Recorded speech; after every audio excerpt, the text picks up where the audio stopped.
We have reached the business end of competition at the BNP Paribas Open.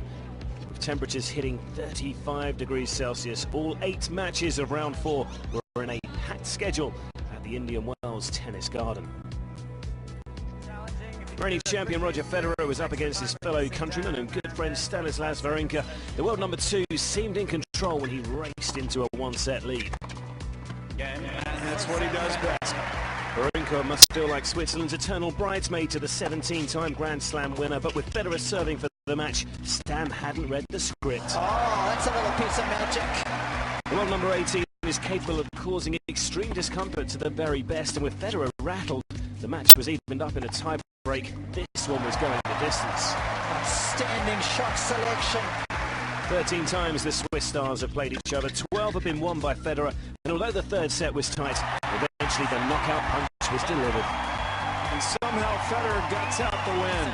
I knew that Stan was obviously in good form. He played a lot of tennis lately in South America as well, so he's been here for some time and has adapted well to the hard courts.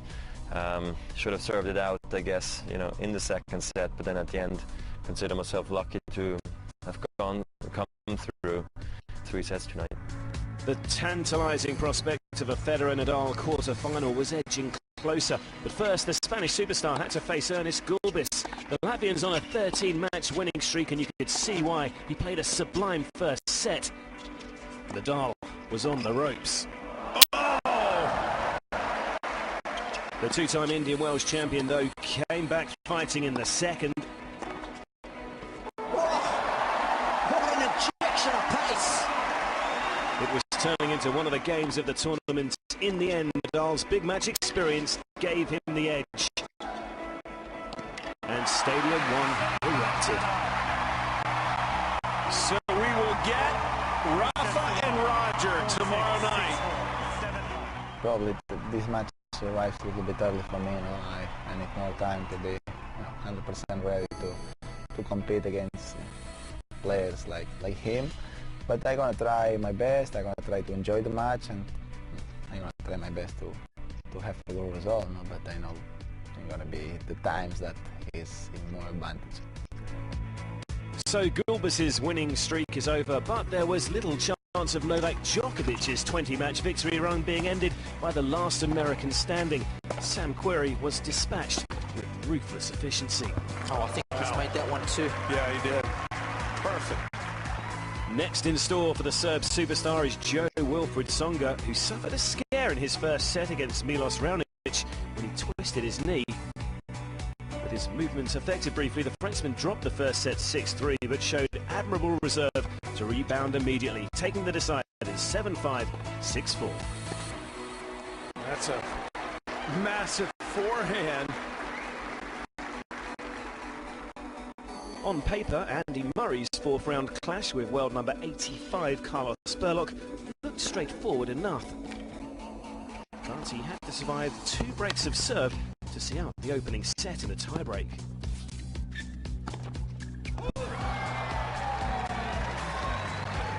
The second was more comfortable, with Murray's quarter-final berth secured in style.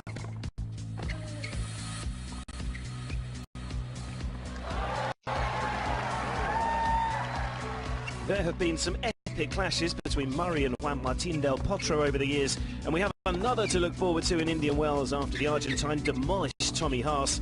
He only lost 3 games in a straight set victory. World number 6, Thomas Berdych, lined up against an informed Richard Gasquet. Berdych saved 12 out of 13 break points in the match, and despite a second set recovery from Gasquet, the Czech star held on. I was able to manage to save the break points, which is very important. On the other hand, yeah, the percentage was not that high, but in the end, actually, the result was good, and that's important. Up next for Berdych is the only unseeded player left in the tournament, Kevin Anderson. The South African is in the form of his life and has reached his second Masters quarter-final after defeating Gilles Simon. That's a massive backhand. The world number 37 dropped the middle set to the classy Frenchman, but recovered well to take the decider 4-6.